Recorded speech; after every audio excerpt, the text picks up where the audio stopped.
Hey everyone, welcome back to another Anime Kingdom review. As you can see by the title below, this is on episode 3 of Masou Gakuen HxH, and of course, as usual, this is the uncensored version that I am watching. Now, I did go, not gonna lie, to be honest, I saw on the forums and people were like, dude, man, what's up with this weird censorship? So I was like, I got curious. So after I watched the uncensored version, I wanted to go check it out.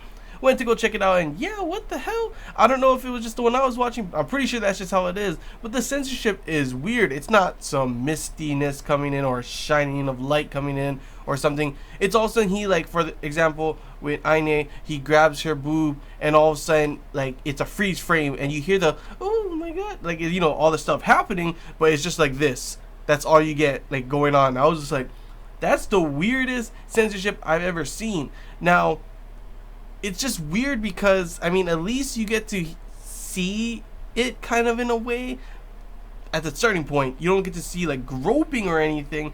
You hear it, that's about it. Now, I'm not too sure which one I like better, if I like the mist or light of coming out of nowhere or the screen thing. I'm pretty sure I like the other one better, because just a screenshot all of a sudden, then you just hear, oh, it just seems so weird. I was like, what the hell? This is literally the first time I've ever seen this kind of censorship before. So that definitely surprised me there. But overall, how'd I feel about this episode? Honestly, we get actually a lot more into the story and on what's the big threat, and you know, why our main character, as normal, you know, the cliche kind of thing with our main character, you're our only hope kind of stuff. And nothing's wrong with the cliche sometimes. You know, we got a main hero, he's our only hope. You know, that's how these kind of things usually go. So I'm okay with that. A lot of these things are gonna be cliche, but come on, after like a billion of, you know, ecchi harem romance kind of animes, they're gonna be cliche. That's just pretty much it. Now it's up to if an anime can get some new stuff as well, you know, in it as well. This probably not gonna happen. I mean, I guess in the fact that groping for power, though we've seen, like, there was a couple before, I forget what it was called, but this one still, it's kind of different in that terms, that, you know, he is giving the powers to the girls. But still, it's nothing really new. Still really fun, and, you know, fun to watch all the time. And come on, everyone loves this kind of fan service. Everyone loves that near hentai etchiness that goes on in these, you know, anime. So who the hell cares, right? Overall, what happens in this one? We get Yudishia gets a date. I was surprised about this. I thought they were going to be focusing more on Hayuru or maybe Aine, to which they do focus on Aine a lot by pretty much talking about her past and everything. Pretty much, obviously, Kizuna wants to learn more about her and everything. So, you know, why she's always like, I'm here to fight, I have to do this. She has to get stronger, she has to be better than everyone. She wants to kind of like distance herself from, obviously, Yudishia. I always had so hard to say her name sometimes, and Hayuru. And they always, like, even Hayuru said later on that she once asked to spar, to which she just ignores her. So, you know, like, why is that, you know, she doing that? To which, of course, we end up learning. But first off, let me talk about the other stuff that happened first. Like, obviously, Yudishia's date. I honestly wasn't expecting this. I was expecting them to do, like I said before, more focus on the other girls, since we did kind of have her focus in the last episode. But I guess they wanted to give her a little date kind of thing. So we get to see her and Kizuna go on a date around the whole mega float. And so there's a little bit of character development there. You obviously see that she does have feelings for him. She even pretty much says, you know, that because of what he's done and because of what happened before, of her pretty much knowing that she almost could have died, thanks to him, though, now she can, you know, try different things and all these kind of stuff. That's why she wants to go all over the mega flow and everything. And of course, it's all because of him. And now she can also say, like she said, you know, she can find love kind of thing. And pretty much he's just like all blushy, like, oh okay. You know, the normal kind of main character thing. At least he obviously sees it. Or, you know, there's other, I hate it. It happens a lot. But there's always those main characters that are dense and oblivious as fuck, that in this case, if she were to do that, he'd just be like, oh, okay. There, you know, there's been characters like that, like here and there and all over the place. At least our character here also sees and knows what she's talking about. He's just more of a like, oh, okay. Not jumping straight up on that. Come on. I jump on that. But my favorite girl at the moment, like I said before, is not Aine, is not Yudishia. It's Hayuru. how you do. We haven't even seen a lot of her, though. At least we got a little bit a segment in here of her. I was hoping for more, but we do get to see, you know, Kizuna and her walking on, like, going home and everything, having a conversation. All of a sudden she falls, you know, over. He catches her. They have this nice, lovely moment. It's actually this part right here, like before the sister said, uses the power of pleasure and love. This one also, you can see it wasn't really pleasure, it was more of a like love. You could see the look in their eyes and just holding each other right there. It actually looked like they were gonna kiss, and I was like, oh my gosh, best girl for me, honestly, at the moment for this show.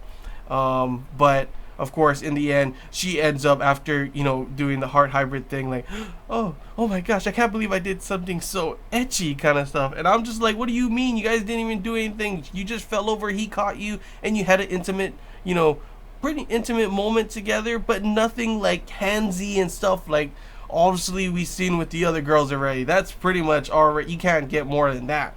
He's already groped the other girl, so you gotta, this moment right here, it obviously shows a sign of the connection between the both of you that can happen, you know. After that whole fact and everything, then we start to get more into the informational point. Learn two different things. One, of course, about Aine's past and what happened, and actually how they don't even know her real name. She was actually named by their mom, and you know, Kizuna's mom, and they pretty much had her testing the whole life, and that's kind of why she's like this. And all of a sudden, obviously, the mom disappeared, so we get a little bit on that. I was wondering, you know, what happened to the mom. Did she die? Did she disappear? What happened to her? And it seems that she just like disappeared out of nowhere. We don't know what happened to her. She's probably gonna come out of nowhere as one of the main villains of some sorts or something like that, because obviously you could see how she acted around Kizuna. One thing I also didn't really like, I kind of want to know, is like, where was the sister the whole time? Because obviously they were doing tests on Kizuna. What about the sister? How come they never did anything with her? Where was she the whole time? You never see her in any of the flashbacks and everything. It always got me wondering, like, what if that's actually the mom? The sister is not even a real person or something like that. I could be just completely wrong. It just, they don't give enough information, kind of stuff like that. It just seems like, you know, we don't see anything of her in the past. What happened to her before? Where was she during that time and stuff like that? That it kind of gets me thinking, like, what if she's actually the mom, kind of stuff, you know? But obviously she does care about them a lot. But it also could be a farce. So we really don't know. We just got to wait and see for that part.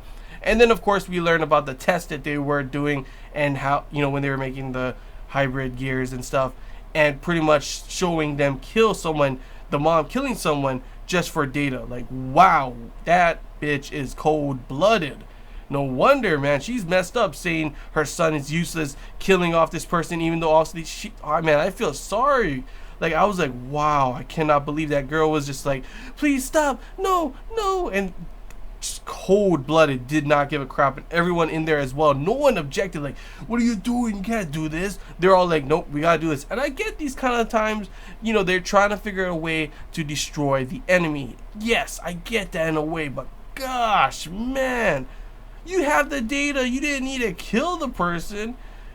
She'll obviously do whatever it takes, and probably gonna come up later on in the series. I don't know how it's gonna happen, but probably gonna be a villain. That's probably what it's gonna be. But that was pretty much the episode, guys. The very ending after the credits did show that there's a massive fleet attacking. So the next episode, we will get action. This one, we didn't really get that much action at all. Actually, there was no action at all. The beginning showed a little bit of them fighting, you know, the test robots that the engineering club made, but that was pretty much it. As for, did we get any etchiness? Yes, only the part, actually, I forgot to mention, between him and Aine. You know, she gives him some sandwiches, talks about handmade stuff, and oh my gosh, Aine, she's completely clueless. But of course, you can see that she's been in a lab her whole life, kind of thing. You know, they found her, she didn't even know who she was, and she's been living in a lab the whole time. So you kind of understand why she kind of acts the way she does. And all of a sudden, she's like, oh, are you still hungry? I have something else to give you. And oh my gosh, I cracked up right here. It's like, oh, what is it? Is it dessert? And I was like, she's gonna say eat her, isn't she? Eat her out, right? And all of a sudden she like lifts her skirt a little bit. I'm like, oh my gosh, she literally means it. You just ate some of that. How about you eat your dessert? How about some of me? And I'm just like, oh my gosh, they did that. She actually said that full on, just like, boom. Here's the boobs, here's the opie, all for you. Give me your hand, grab it. He starts to get like, okay, you know what? Is this for that? Let's do it then. About to get close and intimate. He's like, no, I can't do that. We gotta learn more about each other. And that was pretty much it. And I'm just over here like, dude, come on. She wants the power. Give her the power. Give her the D.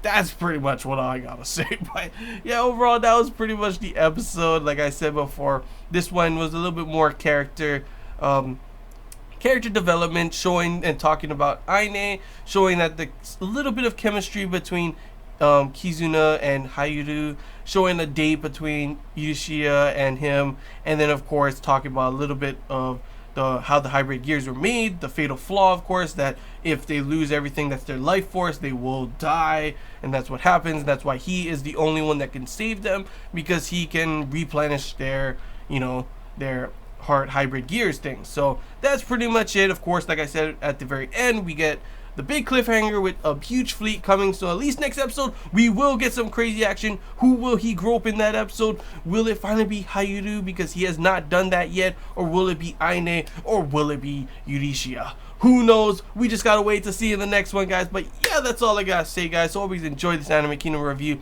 If you have any questions, feel free to comment below. There's anything I missed and you want to talk about, comment below as well. And if you did enjoy, please don't forget to leave a like. And if you haven't already, don't forget to subscribe. It really helps the channel. And yeah, until next time, guys. See ya.